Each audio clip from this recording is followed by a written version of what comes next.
அனுபவிச்சுட்டு இருக்காங்க நந்தினி. நீ எதுக்கு இந்த பிரச்சனைய சொந்த பிரச்சனை மாதிரி உன் தலையில எடுத்து வச்சிட்டு இருக்க?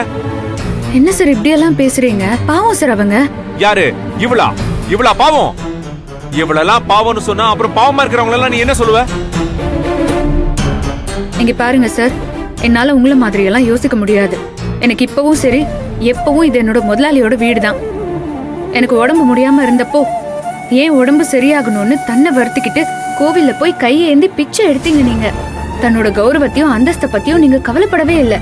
அப்பேற்பட்ட குடும்பத்துக்கு நான் சாகுற வரைக்கும் விசுவாசமா இருக்கணும். மனுஷன் நன்றியோட இருக்கிறது ரொம்ப முக்கியம். நன்றி இல்லாத ஒருத்தன் கிட்ட வேற எந்த நல்ல குணமும் இருக்க வாய்ப்பே இல்லைன்னு எங்க பாட்டி அடிக்கடி சொல்வாங்க. ஐயோ நந்தினி, அததான் நான் சொல்லிக்கிட்டு இருக்கேன். ஓ நல்லதெல்லாம் இங்க யாருக்குமே புரியாது, புரியுதா? அதெல்லாம் பரவாயில்ல சார், நான் உங்களுக்காக இதெல்லாம் பண்றேன் பாருங்கன்னு காட்டிக்கிறதுக்காக நான் எதையும் செய்யல. என் முதலாளி குடும்பம் நல்லா இருக்கணும். எங்க கஷ்டத்துல துணையா இருந்தவங்க, அவங்க கஷ்டப்படும் போது என்னால முடிஞ்சதை செய்யணும். ஒருத்தருக்கு கஷ்டம் வரும்போது அதுக்கு முன்னாடி அவங்க நமக்கு செஞ்ச நல்லதை பத்தி மட்டும் தான் யோசிச்சு பார்க்கணும். தயவு செஞ்சு உங்களுக்கு உங்க குடும்பத்து மேல இருக்கிற கோபத்தையும் வெறுப்பையும் என் மேல திணிக்காதீங்க. எனக்கு இருக்கிறது காலத்துக்கும் தீர்க்க முடியாத நன்றி கடன். தயவு செஞ்சு சுரேகா அம்மாவுக்கு என்ன உதவி செய்ய விடுங்க. என்னமோ பண்ணி தொலை. இதுக்கப்புறம் உன்னை யார் தடுக்க முடியும்? என்னமோ உன் இஷ்டத்துக்கு பண்ணு. அது மட்டும் இல்ல சார், சுரேகா அம்மாக்கு இப்படி ஆனதுக்கு ஒரு வகையில நானும் தான் காரணங்கிற குற்ற உணர்ச்சியும் எனக்கு இருக்கு. இந்த எண்ணம் உனக்கு வரணும் தான் அவங்களோட ஆசையே, புரியுதா? அதே மாதிரி நீயும் பேசிக்கிட்டு இருக்க. அதான் சொல்லிட்டேனே சார், யார் எப்படி வேணா நினைச்சுக்கட்டும். இது என் மனசுல இருக்கிறது. இது மீறி என்னால நடந்துக்க முடியாது சார். என்னை தடுக்காதீங்க.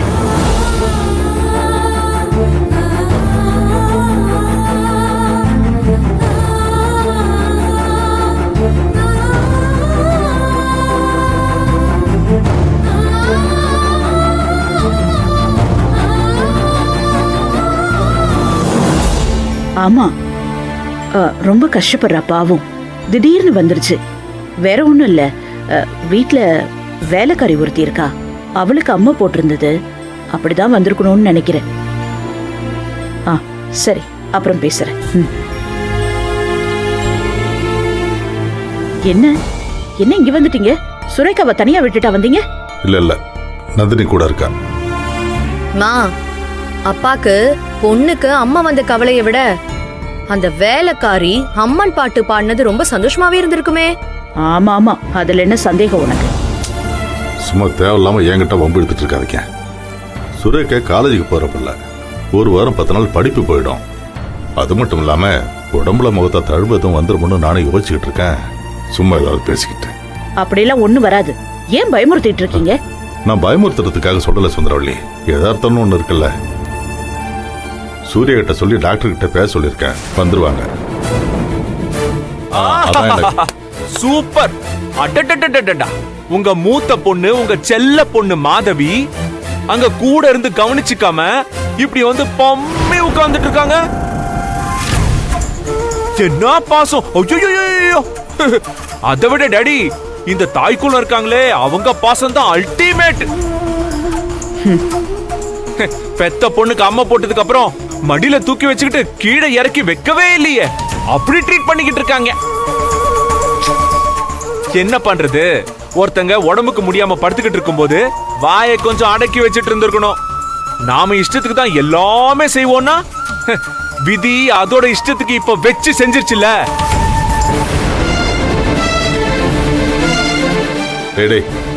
சும்மா நீ வேற வந்து வெறுப்பேத்திக்கிட்டு. அட சும்மா இருங்க டாடி, இவங்களுக்குலாம் ரேரா தான் வாய்ப்பு கிடைக்கும். அப்பப்ப பேசிடணும். சரி விடு, டாக்டர்கிட்ட பேசிட்டே இல்லையா? பேசிட்டேன். ஐயா. என்னம்மா? இல்லங்க ஐயா, அம்மா கிட்ட பேசணும். நீ என்ன பேசணும்? இல்ல சார், சமைக்கணும். அதான். அதுக்கெல்லாம் ஒன்னும் அவசியமே இல்லை. தயவு செஞ்சு உங்களுக்கு பதில் பேசுறேன்னு தப்பா நினைச்சுக்காதீங்கம்மா. சுரேகா அம்மா ரொம்ப பசிக்குதுன்னு சொல்றாங்க. கல்யாணம் அண்ணன் வேற ஊருக்கு போயிருக்காரு. இந்த நிலைமையில வெளியே வாங்கி சாப்பிடுறது நல்லா இருக்காது. இப்போ இங்க நான் தாமா சமைச்சாகணும், வேற வழியே இல்ல. தயவு செஞ்சு மறுப்பு சொல்லாம நான் சமைக்கிறதுக்கு அனுமதி கொடுங்கம்மா. இது என்ன கொடுமையா இருக்கு? ஏதோ உனக்காக உதவி பண்றதுக்கு இவங்க கிட்ட எல்லாம் கெஞ்சுற மாதிரி கேட்டுக்கிட்டு இருக்க ஆ? நீ வேலை செய்ய போற, அதுவும் நீ சமைச்சு இவங்க எல்லாரும் உட்கார்ந்து சாப்பிட போறாங்க.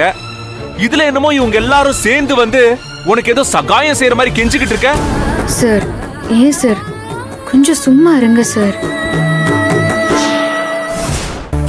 அம்மா தயவு செஞ்சுமா, ரொம்ப பசிக்குதுன்னு சொல்றாங்க.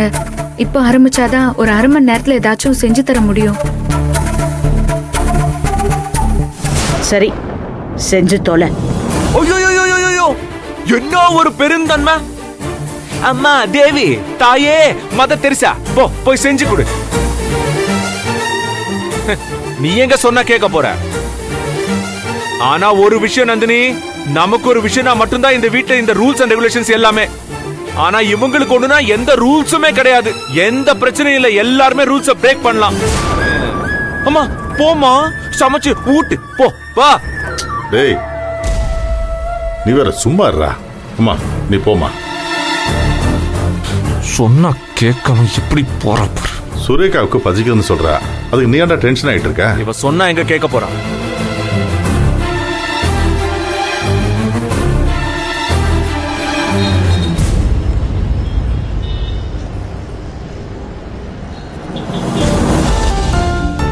டேய் மச்சான், நான் சொல்றேன்னு தப்பா நினைச்சுக்காத. என்னதான் இருந்தாலும் சுரேகா உன் கூட பிறந்த தங்கச்சி. நீ இப்படிலாம் பண்ணக்கூடாதுடா. டேய் என்னடா சிரிக்கிற? இதெல்லாம் தப்பு மச்சான். உனக்கு உன் தங்கச்சியை பிடிக்காம இருக்கலாம், சுரேகா நிறைய தப்பு பண்ணி இருந்திருக்கலாம். அதுக்கெல்லாம் பழி வாங்குறதுக்கு இது நேரம் இல்லடா. ஒருத்தருக்கு உடம்பு சரியில்லைன்னா அது என்ன ஏதுன்னு பார்க்கணும். அதுவும் தங்கச்சிங்கும் போது குறைஞ்சபட்சம் அக்கறையாச்சும் வேணும்ல. ஓ அப்படியாடா? ஆனா இதே அக்கறை தங்கச்சிக்கு அண்ணன் மேலயும் இருக்கணும்ல. அதான் சொல்றேன்ல, இது ரிவெஞ்ச் எடுக்கிற டைம் இல்லடா. டேய் நான்லாம் ரிவெஞ்ச் எடுக்கிறதா இருந்தேன்னு வெச்சுக்கோ, வேற மாதிரி பண்ணுவேன். இத ஜஸ்ட் இக்னோர் பண்றேன், அவ்வளவுதான். அதுதான் அப்படி பண்ணாதங்கிறேன். நம்மளோட எதிரியோ நண்பனோ அவங்க பலவீனமா இருக்கும்போது அடிக்க கூடாதுடா. அது ரொம்ப தப்பு. ஆக மொத்தத்துல இப்ப என்னடா சொல்ல வர? நீ இன்னைக்கு குடிக்க வேணாங்கிற. உன்னோட தங்கச்சிக்கு அம்மா போட்டிருக்கும் போது நீ சுத்தபத்தமா இருக்கணுமா இல்லையா? ஆனா நீ குடிச்சே தீருவேன்னு அடம் பிடிச்சிட்டு இருக்கியே. ஓ அப்படியாடா? அப்படின்னா நந்தினிக்கு அம்மா போட்டிருக்கும் போது அந்த மொத்த கேங்கும் மட்டன் பிரியாணியை போட்டு நல்லா சாப்பிட்டாங்களே, அப்ப அந்த அறிவு அவங்களுக்கும் இருந்திருக்கணும்ல. சரி, அவங்களுக்கு தான் இல்ல, உனக்கு இருக்குல்ல? இல்ல, அதெல்லாம் முடியாது மச்சான். இன்னைக்கு ஃபுல்லா சரக்க